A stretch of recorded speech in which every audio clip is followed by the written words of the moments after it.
The Conjuring last rites movie की कहानी 20 अप्रैल 1964 से शुरू होती है, जहां हमें यंग एड और लॉरेन दिखाई देते हैं। उस टाइम लॉरेन प्रेग्नेंट होती है। दोनों अपना पहला केस सॉल्व करने एक एंटीक शॉप में जाते हैं। यहां उनकी मुलाकात होती है विक्टोरिया नाम की एक लेडी से। विक्टोरिया बताती है कि उसके पिता को हमेशा लगता था कि शॉप के अंदर कोई उन्हें देख रहा है या फिर उन्हें फॉलो कर रहा है। यहाँ तक कि शॉप के डोर्स खुद से ओपन क्लोज होते थे और आवाजें भी आती थी। विक्टोरिया पहले इन बातों को इग्नोर करती थी, लेकिन एक दिन जब वो शॉप में आई तो उसने अपने पिता को लटका हुआ पाया, यानी कि उन्होंने सुसाइड कर ली थी। उस दिन के बाद से विक्टोरिया को भी वही क्रीपी चीजें फील होने लग गई थी जो उनके पिता को होती थी। इसी वजह से उसने वॉरेंस को मदद के लिए बुलाया था। अब लॉरेन जो ऑलरेडी प्रेग्नेंट थी, शॉप की चीजें चेक करने लगती है और पीछे के एक कमरे में जाती है। वहाँ बहुत सारे क्लॉक्स होते हैं जो अचानक रुक जाते हैं। लॉरेन को फील होता है कि कोई उसे बुला रहा है। तभी वो एक एंटीक मिरर को देखती है जिसमें फ्रेम पर 3 हेड्स बने होते हैं। अब जैसे ही लॉरेन मिरर को टच करती है, उस पॉइंट पर क्रैक आ जाता है और उसके पेट में तेज दर्द शुरू हो जाता है। वो चिल्लाती है और एड तुरंत उसे हॉस्पिटल ले जाता है। डॉक्टर्स बोलते हैं कि डिलीवरी अभी करनी होगी, जबकि ड्यू डेट मई में थी, मतलब कि 1 महीने बाद की। अब डिलीवरी स्टार्ट होती है और तभी लॉरेन को डिलीवरी रूम में भी एक घोस्ट दिख जाता है। पावर कट हो जाता है, लेकिन डॉक्टर्स किसी तरह डिलीवरी करवा देते हैं। बच्ची पैदा होती है, लेकिन वो रोती नहीं। लगता है जैसे कि बच्ची जिंदा नहीं है। लॉरेन बच्ची को पकड़कर रोना शुरू कर देती है और प्रेयर्स भी करती है और कुछ देर बाद मिरेकल होता है और बच्ची रो देती है, यानी कि वो बच जाती है। अब खुशी में लॉरेन उसका नाम रखती है जूडी वॉरेन। फिर सीन कट होता है और हमें जूडी के बड़े होने की कुछ क्लिप्स दिखाई जाती हैं। तब हमें पता चलता है कि जूडी को बचपन से ही स्कैरी विजन्स आते थे, इसीलिए उसकी माँ लॉरेन उससे कहती है कि इन विजन्स को सप्रेस करना सीखो। इसके लिए वो जूडी को एक पोयम भी सिखाती है, जिससे वो जब भी डरावने सपने देखे तो उसे रिपीट करके अपने आप को काम डाउन कर सके। इसके बाद जूडी अपनी आंखें बंद करके कहती है कि तुम यहाँ नहीं हो। ऐसे बोलने से उसको जो भी स्कैरी विजन्स या हॉन्टिंग्स होती थी, उसे थोड़ा रिलीफ मिल जाता था। इस सीन से हम व्यूअर्स को पता लग गया था, यानी कि क्लियर हो गया था कि लॉरेन के जैसे पावर्स जूडी के अंदर भी हैं, लेकिन लॉरेन अपनी बेटी को इन पावर्स को यूज करने के बजाय सिर्फ उन्हें सप्रेस करना सिखाती है। फिर स्टोरी जंप करती है 1986 में, जहां हम वेस्ट पिटसन पेंसिल्वेनिया की कहानी देखते हैं। यहाँ एक स्मॉल फैमिली रहती है। इस फैमिली में टोटल 8 मेंबर्स होते हैं, यानी कि जैक और जेनेट स्मॉल और उनकी 4 बेटियां, डॉन, हेदर, शैनन और कैरेन। और जैक के पेरेंट्स भी इसी घर में रहते थे, यानी कि इस घर में काफ़ी सारे लोग होने की वजह से हमेशा इस घर में हलचल मची रहती थी। अब हैदर की कन्फर्मेशन सेरेमनी होने वाली थी, यानी कि एक तरीके से ये एक क्रिश्चियन ट्रेडिशन होता है जिसमें अपने फेथ को एक्सेप्ट करना होता है। सेरेमनी के बाद स्मॉल फैमिली घर में पार्टी करते हैं। सेलिब्रेशन के दौरान हैदर के ग्रैंड पेरेंट्स उसे एक मिरर गिफ्ट करते हैं। अब ये वही मिरर होता है जिससे वॉरेन फैमिली का पहला एनकाउंटर 1964 में हुआ था। ये मिरर हैदर के ग्रैंड पेरेंट्स को सस्ता मिल गया था, इसलिए वो वहाँ से इसको ले आए थे। हैदर को ये मिरर पसंद नहीं आता, स्पेशली इसलिए क्योंकि मिरर पे ऑलरेडी एक क्रैक होता है, जो एक्चुअली तब आया था जब लॉरेन ने उसे टच किया था। फिर हैदर केक कट करने जाती है, लेकिन उसके ब्लो करने से पहले ही कैंडल अपने आप बुझ जाती है और तुरंत ही सीलिंग से एक लाइट गिर जाती है और हैदर को लग जाती है। इस सीन से क्लियर हो जाता है कि जैसे ही ये मिरर घर में आया, हॉन्टिंग्स स्टार्ट हो गई हैं। दूसरी तरफ वॉरेंस की लाइफ दिखाई जाती है। 1986 के टाइम पर उन्होंने नए केसेस लेना ऑलमोस्ट छोड़ दिया था। अब वो मोस्टली ट्रैवल करते हैं और लेक्चर्स देते हैं हॉरर और सुपरनैचुरल टॉपिक्स पे। रीज़न ये था कि लास्ट केस के दौरान एड को हार्ट अटैक आया था और अब उसकी हेल्थ कंडीशन में नए केसेस लेना बिल्कुल भी सेफ नहीं था। लेक्चर्स में लोग उनका मजाक भी बनाते थे, क्योंकि ज़्यादातर लोग भूत प्रीत में बिलीव नहीं करते थे। ये बात जूडी को बिल्कुल पसंद नहीं आती थी। तब तक जूडी बड़ी हो चुकी थी और 6 महीने से एक लड़के टोनी को डेट कर रही होती है। अब एक रात एक डिनर के दौरान जूडी अपने पेरेंट्स को बताती है कि एड के बर्थडे पे जो अभी आ रहा है वो टोनी को इनवाइट करने वाली है। लॉरेन ये सुन के खुश होती है, लेकिन एड अभी तक टोनी को एक्सेप्ट नहीं कर पाता, इसलिए वो उतना खुश नहीं था। अब डिनर के वक्त जूडी को फिर से विजन्स दिखते हैं और इंटरेस्टिंगली लॉरेन भी जूडी के कंधे पर एक घोंसली हाथ देखती है, लेकिन वो इस बात को इग्नोर कर देती है। वहीं दूसरी तरफ स्मॉल फैमिली के घर पे हॉन्टिंग्स दिन पर दिन बढ़ती जा रही थी। जेनेट को बेसमेंट में एक स्कैरी आदमी दिखता है, लेकिन लाइट ऑन करने पर वहां पर बस एक फोटो होती है। एक बार जब वो फोन पे बात कर रही थी तो जेनेट को फील होता है कि कोई उसके टेलीफोन की वायर खींच रहा है। दूसरी तरफ छोटी ट्विन सिस्टर्स अपनी डॉल सूजी को हवा में उड़ते हुए देखती हैं और एक बूढ़ी औरत भी दिखाई देती है जो कि उस डॉल को काफ़ी क्रीपी तरीके से होल्ड किए हुए थी। अब एक रात हैदर अपनी बहन डॉन से कहती है कि उसे लगता है मिरर के जो 3 फेसेस बने हैं वो उसी को घूर रहे हैं। दोनों मिलकर मिरर को कचरे में फेंक देते हैं। अब अगले दिन गार्बेज ट्रक आता है और मिरर प्रेस होकर टूट जाता है, लेकिन जैसे ही मिरर टूटता है डॉन अचानक से खून की उल्टी करने लगती है और उल्टी के अंदर ग्लास के टुकड़े होते हैं। इसलिए डॉन को जल्दी से जल्दी हॉस्पिटल लेके जाया जाता है और ये सब कुछ देखकर उसकी पूरी फैमिली डर जाती है। अब सीन शिफ्ट होता है एड की बर्थडे पार्टी पर। पार्टी में फादर गॉर्डन भी होता है और जूडी अपने बॉयफ्रेंड टोनी को भी इंट्रोड्यूस करती है। यहाँ पर टोनी काफ़ी नर्वस होता है और हमें पता चलता है कि वो पहले पुलिस में काम करता था, लेकिन अभी तो उसने जॉब छोड़ दी है। अब ये क्यों छोड़ दी है ये मैं आपको आगे स्टोरी में बताऊंगा। खैर, अब वो छोटी मोटी टेम्परेरी जॉब्स करता है और उसका करियर अभी स्टेबल नहीं है। अब पार्टी के दौरान जूडी एक रूम में अकेली होती है, यानी कि वो अपने ही रूम में होती है जहाँ वो बचपन में रहा करती थी, और वहाँ उसे एक हिलने वाली चेयर पे एनाबेले डॉल दिख जाती है। वो तुरंत अपनी माँ से सीखी हुई पोयम रिपीट करके अपने थॉट्स को सप्रेस करती है और एनाबेले गायब हो जाती है। तभी टोनी रूम में आता है, जूडी से बात करता है और दोनों किस करते हैं, लेकिन किस के दौरान उसकी माँ आ जाती है और टोनी को एड के पास भेज देती है गैरेज में। उसके बाद लॉरेन जूडी से पूछती है, आजकल तुम्हें विजन्स काफी ज्यादा फ्रिक्वेंटली आ रही हैं, मैंने सही कहा ना? लेकिन जूडी उसे लाइटली लेती है और वहाँ से इग्नोर करके चली जाती है। अब गैरेज में एड और टोनी टेबल टेनिस खेलते हैं जहाँ एड जीत जाता है और पार्टी के बाद टोनी एड और लॉरेन के सामने एक सीक्रेट रिवील करता है। उसके पास एक एंगेजमेंट रिंग होती है। उसका प्लान था जूडी को प्रपोज करने का, लेकिन पहले वो एड और लॉरेन की ब्लेसिंग लेना चाहता था। लॉरेन बहुत खुश हो जाती है, लेकिन एड थोड़ा डाउट करता है। उसका कहना था कि अभी टोनी और जूडी को एक दूसरे को जाने सिर्फ 6 महीने ही हुए हैं। एड का कहना था कि अभी उसे थोड़ा वेट करना चाहिए। तभी जूडी आ जाती है और ये सब कुछ देख लेती है। एंगेजमेंट रिंग देखकर वो बहुत खुश हो जाती है और वहीं पर टोनी उसे प्रपोज भी कर देता है। जूडी हाँ बोल देती है और सब लोग खुश हो जाते हैं। अब पार्टी के एंड में फादर गॉर्डन एड से बात करते हैं और बताते हैं कि पेंसिल्वेनिया की एक स्मॉल फैमिली बहुत टाइम से हॉन्टिंग फेस कर रही है, यानी कि डरावनी चीज़ें। वो एड से पूछते हैं कि वो क्या इस केस को लेंगे। अब एड कुछ बोलता उससे पहले लॉरेन आ जाती है और कहती है कि अब हम केस नहीं लेते। वहीं दूसरी तरफ स्मॉल फैमिली के घर में डरावनी चीज़ें और ज़्यादा बढ़ जाती हैं। ये बात चर्च तक पहुंच गई थी, लेकिन चर्च का प्रोसेस स्लो होता है, इसलिए अभी तक उन्हें वहां से कोई रिस्पॉन्स नहीं मिलता। अब एक रात जैक को अपने बिस्तर के पास एक औरत का घोष दिखता है, फिर वो हवा में लेविटेट होकर पैरालाइज हो जाता है। उसी वक्त हैदर अपनी कंफर्मेशन सेरेमनी का वीडियो चलाती है, क्योंकि उसे यकीन था कि उसने अपने केक की कैंडल ब्लो नहीं की थी। इसलिए जब वो वीडियो पॉज करती है तब उसे क्लियरली दिख जाता है कि उसकी केक की कैंडल किसी और ने ब्लो की थी। तभी वो आदमी उसके सामने आ जाता है हाथ में कुल्हाड़ी लेकर और हैदर पर अटैक करता है।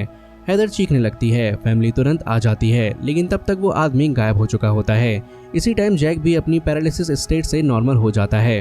अब तक फैमिली के हर मेंबर के साथ कुछ न कुछ स्ट्रेंज हो चुका था। सब लोग हॉन्टिंग से परेशान हो गए थे, यहाँ तक कि वो कहीं और भी शिफ्ट नहीं कर सकते थे, क्योंकि उनके घर में 8 लोग थे और 8 लोगों को होटल में शिफ्ट करना उनको बहुत महंगा पड़ता। इसीलिए थक कर जैक और जैनेट अपनी कहानी मीडिया को बताते हैं। जल्दी उनकी स्टोरी पूरी मीडिया में फैल जाती है। वो टीवी शोज में दिखने लगते हैं, अपनी प्रॉब्लम शेयर करते हैं। इनके घर के सामने मीडिया हमेशा जमा रहती है और ये सब बस एक सर्कस जैसा बन गया था और ज़्यादातर लोग इस पे विश्वास नहीं करते थे। वो लोग यही समझते थे कि स्मॉल फैमिली सिर्फ एक मनगढ़ंत कहानी बना रही है। अब सिचुएशन इतनी बढ़ गई कि एक घोस्ट ने जैक की मां को सीढ़ियों से धक्का दे दिया और उन्हें हॉस्पिटलाइज करना पड़ा। इसी बीच फादर गॉर्डन घर आते हैं और होली वाटर से घर को क्लींस करते हैं, लेकिन जैसे ही वो बेसमेंट में पानी छिड़कते हैं पानी तुरंत गर्म होकर वेपराइज हो जाता है। ये देखकर फादर गॉर्डन समझ जाते हैं कि घर में कोई तो बहुत पावरफुल स्पिरिट या डीमन है। वो तुरंत बोलते हैं कि उन्हें चर्च जाकर प्रॉपर अप्रूवल लेना पड़ेगा, तभी वो इस केस में हेल्प कर पाएंगे। वहीं दूसरी तरफ जूडी अपनी शादी की प्रिपरेशन कर रही होती है। वो एक ड्रेस ट्राई कर रही होती है, लेकिन तभी ड्रेस के अंदर से एक बूढ़ी औरत घुस जाती है और जूडी को हॉन्ट करना स्टार्ट कर देती है। मिरर में जूडी को शैडो भी दिखाई देती है और वही शैडो मिरर को नॉक करते हुए जूडी पर अटैक भी कर देती है। जूडी चिल्लाती है और इस वक्त लॉरेन ट्रायल रूम में आ जाती है और जूडी को होश में लाती है। जूडी के साथ जो डरावनी चीजें हो रही थी वो भी उसी वक्त बंद हो जाती हैं। इस घोस्ट को हम पहले स्मॉल फैमिली में भी देख चुके होते हैं। टोटल अब तक 3 घोस्ट दिख चुके हैं, यानी कि एक आदमी का घोस्ट, एक यंग औरत का घोस्ट और एक बूढ़ी औरत का घोस्ट। अब यहाँ पर सीन कट होता है और हम फादर गॉर्डन को देखते हैं, जो कि चर्च में आए होते हैं बिशप मैकीन से मिलने के लिए, ताकि स्मॉल फैमिली के केस को आगे बढ़ाया जा सके। वो मैकीन के सेक्रेटरी से भी मिलते हैं, लेकिन यहाँ उनके साथ स्ट्रेंज चीजें होने लगती हैं, जैसे कि सेक्रेटरी का गायब हो जाना, कमरा डार्क हो जाना और डोर अपने आप बंद हो जाते हैं और एक सुपर नेचुरल एंटिटी फादर को हॉन्ट करना स्टार्ट कर देती है। फादर क्रॉस से डिफेंड करते हैं, लेकिन क्रॉस में आग लग जाती है और फादर का हाथ जल जाता है। एंड में जाकर वो स्पिरिट फादर पर हावी हो जाती है और फादर को अपने आप को खुदकुशी करने के लिए मजबूर कर देती है। अब अगले सीन में हम वॉरेन फैमिली को देखते हैं, जहां पर एड टोनी के साथ बॉन्ड बनाने की कोशिश कर रहा होता है और उसे अपने घर का बेसमेंट दिखाता है, वही जगह जहां एड अपनी सारी हॉन्टेड चीजें रखता था। और अब ये कमरा वॉरेन फैमिली के लिए एक छोटा सा म्यूजियम बन गया है। एड बताता है कि हॉन्टेड चीजें इसी तरह कंटेन करके रखी जा सकती हैं, जैसे जीनी को बोतल में बंद करके रखते हैं, क्योंकि इन्हें डिस्ट्रॉय करना और भी डेंजरस हो सकता है। अब एकदम से लॉरेन और जूडी आती हैं और दोनों काफ़ी टूटी हुई दिख रही होती हैं। रीज़न ये था कि उन्हें फादर गॉर्डन के गुजर जाने की खबर मिल गई थी और सब लोग काफ़ी अपसेट हो जाते हैं। इसके बाद हमें फादर गॉर्डन का फ्यूनरल दिखाया जाता है, जहाँ पे काफ़ी सारे लोग आए होते हैं, जहाँ पर कि वॉरेन फैमिली भी होती है और टोनी भी उन्हीं के साथ होता है। फ्यूनरल के बाद जूडी कॉफिन को टच करती है और अचानक से उसे कुछ विजन्स आते हैं, लेकिन वो अपने पेरेंट्स को कुछ नहीं बताती। फिर वॉरेन्स की मुलाकात फादर जिगलर से होती है। फादर जिगलर बताते हैं कि फादर गॉर्डन एक्चुअली पेंसिल्वेनिया गए थे और वहीं उनका अंत हुआ। ये सुन के वॉरेन्स को अंदाज़ा हो जाता है कि फादर गॉर्डन के अंत का कनेक्शन स्मॉल फैमिली के हॉन्टिंग से है। इसी बीच लॉरेन घर में सिंक अनब्लॉक कर रही होती है, तब एकदम से सिंक में खून भर जाता है और ओवरफ्लो हो जाता है। वहाँ लॉरेन को अपनी लॉकेट भी मिलती है, जिसमें जूडी की फोटो होती है। ये एक क्लियर साइन था कि जूडी किसी डेंजर में है। लॉरेन तुरंत जूडी को ढूंढती है, लेकिन टोनी बताता है कि जूडी पेंसिल्वेनिया चली गई है और वो भी स्मॉल फैमिली के घर। वॉरेन्स और टोनी फाइनली स्मॉल फैमिली के घर पहुंचते हैं। मीडिया उनके पीछे दौड़ रही होती है, लेकिन वॉरेन फैमिली उन्हें इग्नोर कर देते हैं। उनका प्लान इनिशियली सिंपल सा था, वो सिर्फ जूडी को वापस ले जाएंगे, केस में इन्वॉल्व नहीं होंगे। लेकिन जूडी कहती है कि वो स्मॉल फैमिली की मदद किए बिना नहीं जाएगी और अंत में एड और लॉरेन को मानना पड़ता है और वो डिसाइड करते हैं कि स्मॉल फैमिली के केस को लेंगे।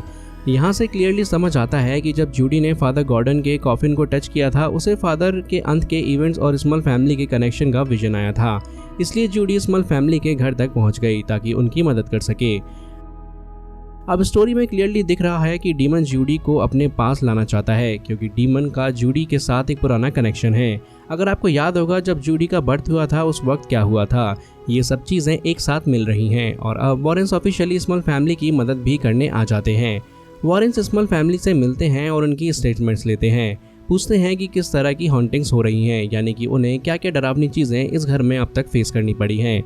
इस बीच हमें टोनी के पास्ट के बारे में भी पता चलता है। टोनी बताता है कि वो पहले ब्लूमफील्ड में कॉप था, यानी कि एक पुलिस ऑफिसर। एक दिनों से डोमेस्टिक वायलेंस का कॉल आता है। वो वहाँ जाता है, दरवाज़ा नॉक करता है, लेकिन एक आदमी शॉटगन लेकर निकल आता है।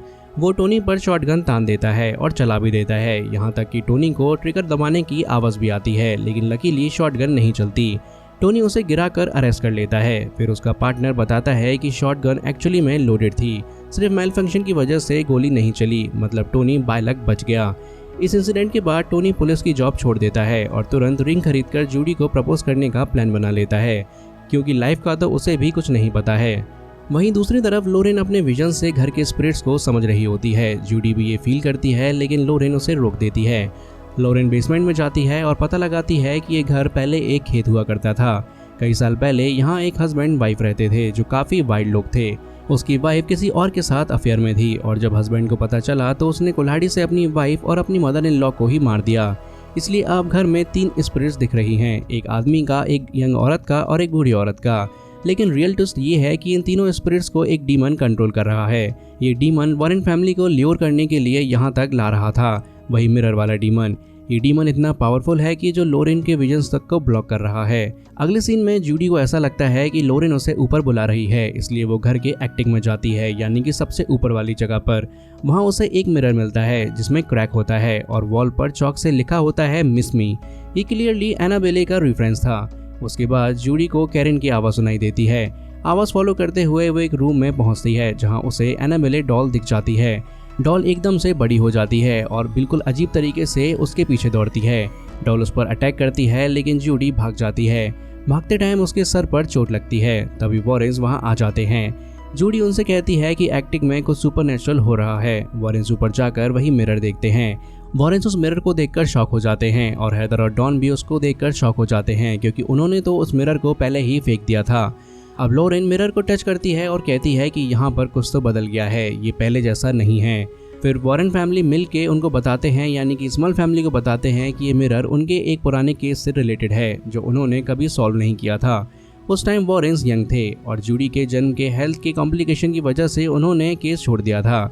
मतलब आज तक उन्हें नहीं पता कि ये पहले सीन में जो विक्टोरिया नाम की लड़की दिखाई गई थी उसका क्या हुआ। इस बार वॉरेन्स स्मॉल फैमिली से प्रॉमिस करते हैं कि उन्हें अकेला नहीं छोड़ेंगे। प्लान ये बनता है कि मिरर को ढककर बेल्ट से बांधकर टोनी और एड उसे कार में डालकर वॉरेन्स के म्यूजियम में ले जाएंगे और वहां उसे लॉक कर देंगे। रूल सिंपल था, किसी भी कंडीशन में ये मिरर मत देखना और इस मिरर को टच भी नहीं करना था। लेकिन जैसे ही जैक और एड मिरर को एक्टिक से नीचे लाने लगते हैं, मिरर बहुत ज़्यादा हैवी हो जाता है। बेल्ट अपने आप खुल जाती हैं और कवर भी गिर जाता है। ऐसे में जैक गलती से मिरर में देख लेता है, उसे हॉन्ट होने लगता है और वो वहीं पर गिर जाता है, सीधा एक्टिक के नीचे आ जाता है। मिरर उनके हाथ से छूट जाता है और नीचे गिर जाता है, सीधा जैक के पैर पर लगता है। इससे जैक का लेग इंजर्ड हो जाता है। दूसरी तरफ जूडी की तबीयत और ख़राब हो रही है, उसके नाक से खून निकलने लगता है। टोनी कार स्टार्ट करने की कोशिश करता है लेकिन वो चलती ही नहीं। बहुत स्ट्रगल के बाद वो कार चलाकर स्मॉल फैमिली के घर की तरफ निकलता है। रास्ते में उसे एक बूढ़ी औरत की आत्मा दिख जाती है और वो कंट्रोल खो देता है। कार का एक्सीडेंट हो जाता है और ऊपर से तेज़ बारिश भी शुरू हो जाती है। इस बीच लॉरेन को पता चलता है कि जूडी पोजेस्ड हो गई है। जूडी के अंदर का डीमन बोलता है कि वो इतने साल से सिर्फ उसका इंतजार कर रहा था। जूडी एक क्रीपी तरीके से अपनी चाइल्डहुड वाली पोएम गाना शुरू करती है। फिर वो अपनी माँ लॉरेन पर हमला करती है और उन्हें बेसमेंट में गिरा देती है।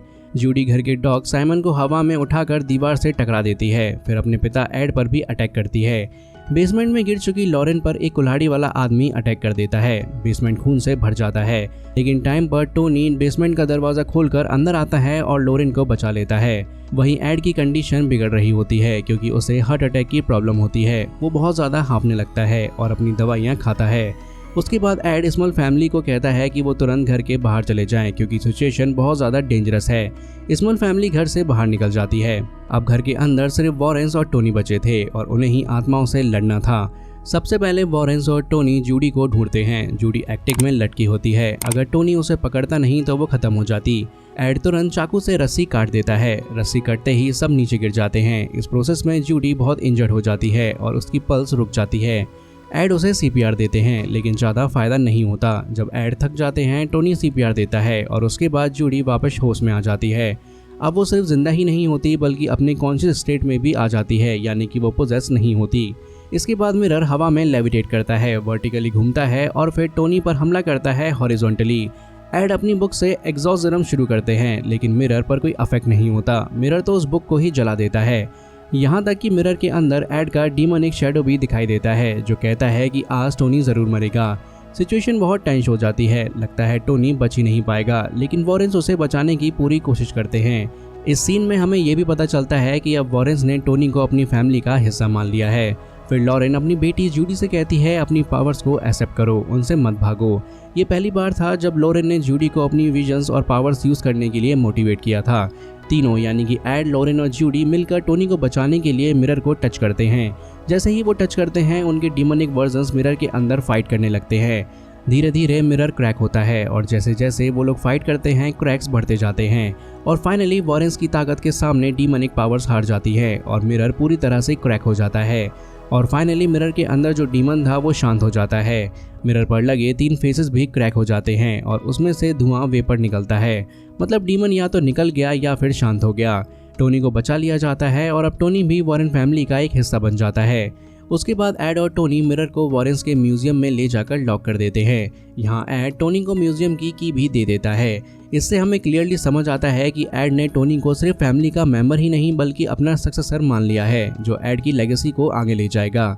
अब नेक्स्ट सीन में टोनी और जूडी की शादी होती है और शादी में काफ़ी सारे लोग भी आए होते हैं और फाइनली टोनी और जूडी एक दूसरे को किस करते हैं। शादी के बाद डांस के टाइम लॉरेन एड से कहती है कि उसने एक अच्छा विजन देखा है। वॉरेन्स के ग्रैंड किड्स होंगे यानी जूडी और टोनी के बच्चे। फिर वॉरेन्स एक बुक लिखेंगे जो उनके हॉन्टिंग एक्सपीरियंस पर बेस्ड होगी। अपना नॉलेज वो नेक्स्ट जनरेशन को पास ऑन करेंगे।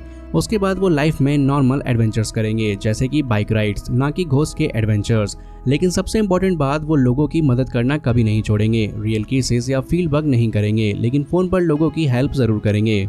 और इसी के साथ the Conjuring last rites movie की कहानी यहीं पर ख़त्म हो जाती है।